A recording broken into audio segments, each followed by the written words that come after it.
Hello, my name is Joshua Klimenko, and this is my presentation on superconductors and their amazing properties.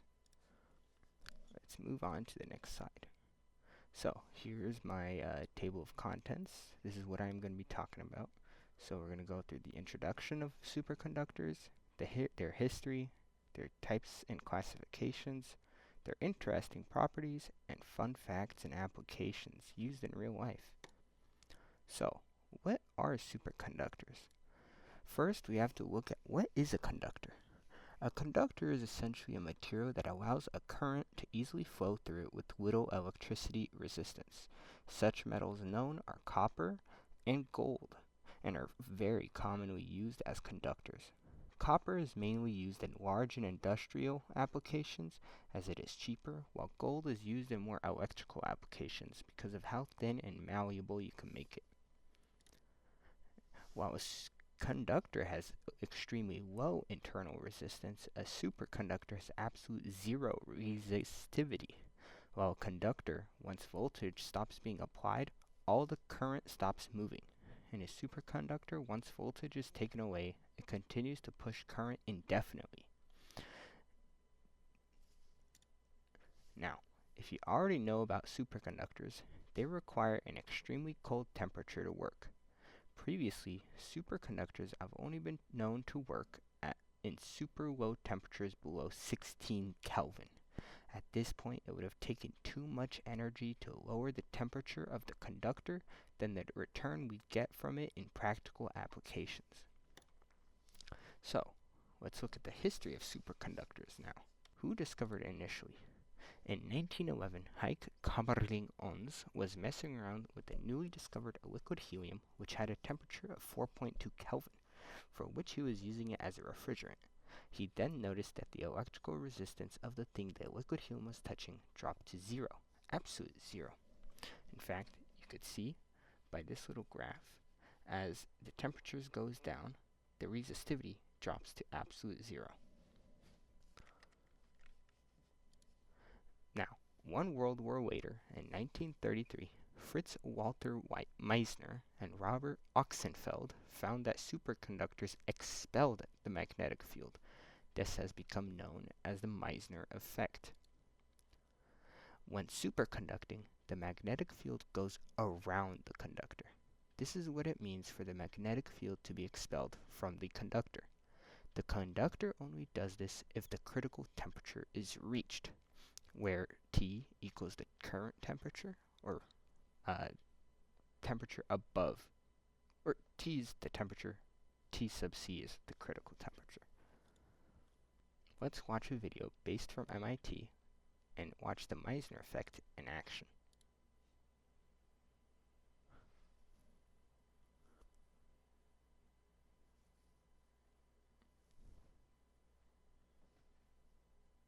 In this video, we could see a metal plate and a cube, which is a magnet.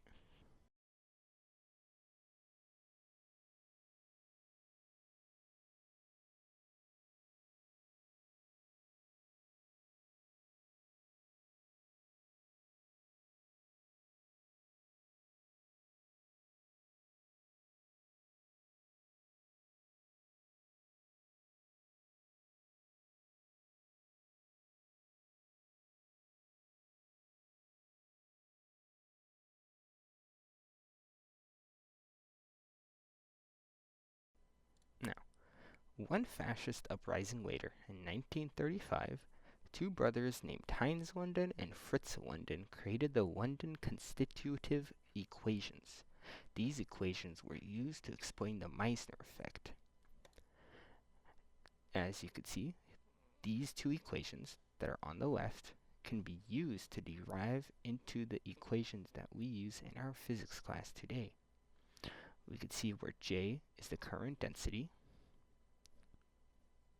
E and B are the respective electric and magnetic field of the conductor. E is the charge of the proton or electron. M is the mass. N is the volume number density in the the number of specified objects per unit volume. This upside down looking delta V also known as a nabla, is a differential operator. This basically means a derivative just in 3 space, so it could mean the curl, the gradient, or the divergence. Now, in 1935, Lebeshetbnikov noticed something funky about a superconductor when he was studying them. He observed the first instance as to which a material superconducted at 2 magnetic fields. But before he could show the world about this, Shubnikov was arrested during the Great Purge ordered by Stalin and was killed by firing squad in 1937.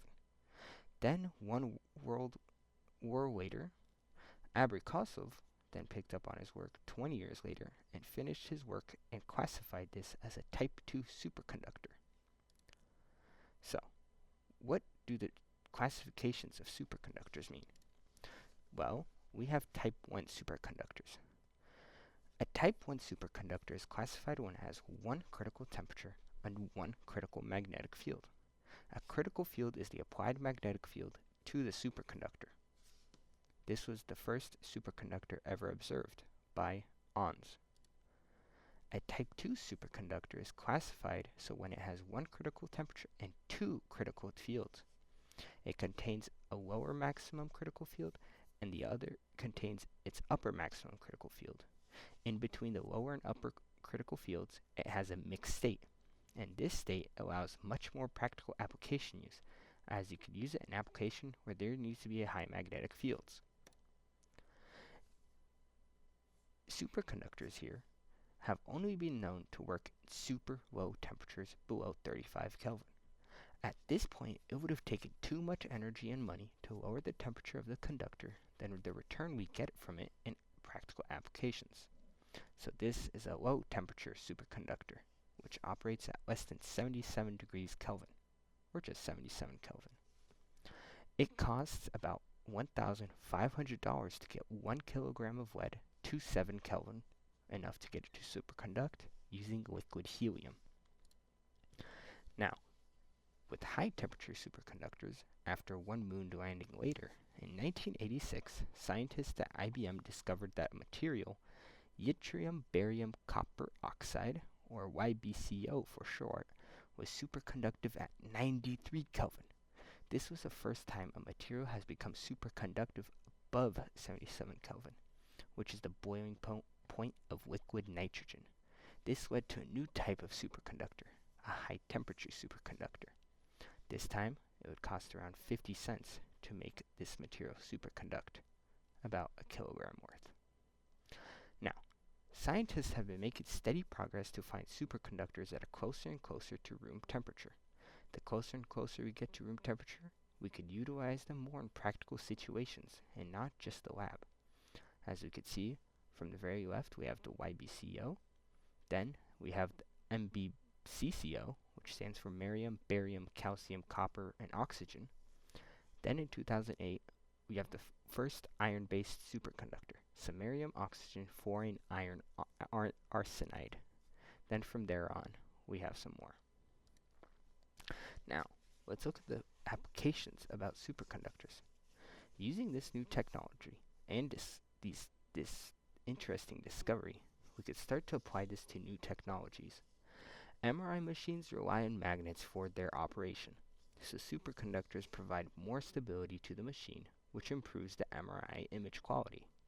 Superconducting quantum interference devices, also known as SQUIDs, detect weak brain activity, used for epilepsy research and neurological studies, while MRI machines require high and really strong magnetic fields in order to have good imaging tech.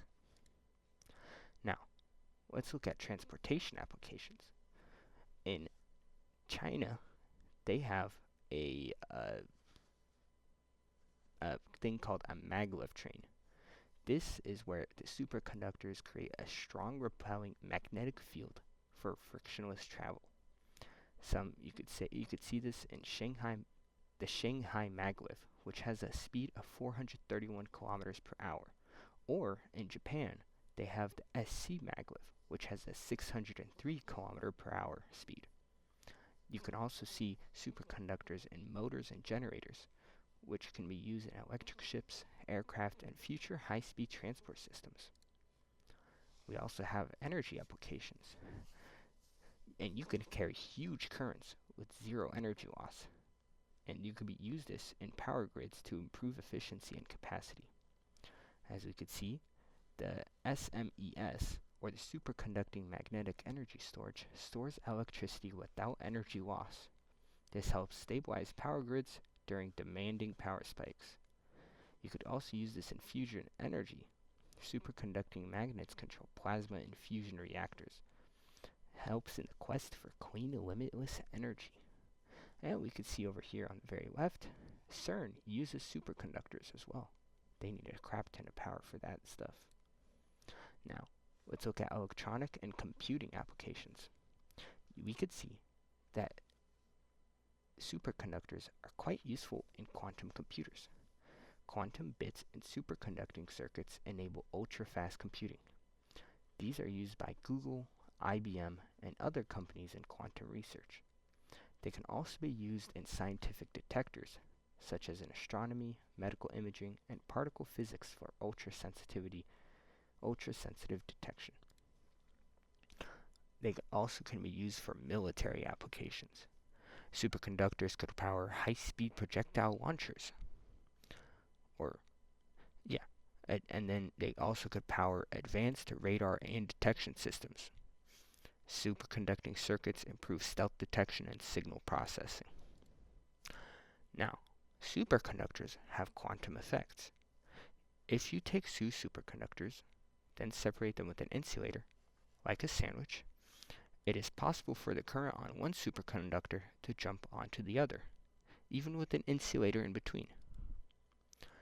In a superconductor, electrons form Cooper pairs, which behave like a single quantum entity, such as this. You can see this graph: a superconductor, an insulator, and a superconductor. Now, you could transfer charge through the insulator because of quantum tunneling. Of course, the insulator has to be very thin, and they have to be really close in temperature for them to work. But it's possible. Thank you for seeing my presentation. In the end, superconductors provide extremely valuable methods to study new technologies and have a lot of applications. Thank you, and have a good day.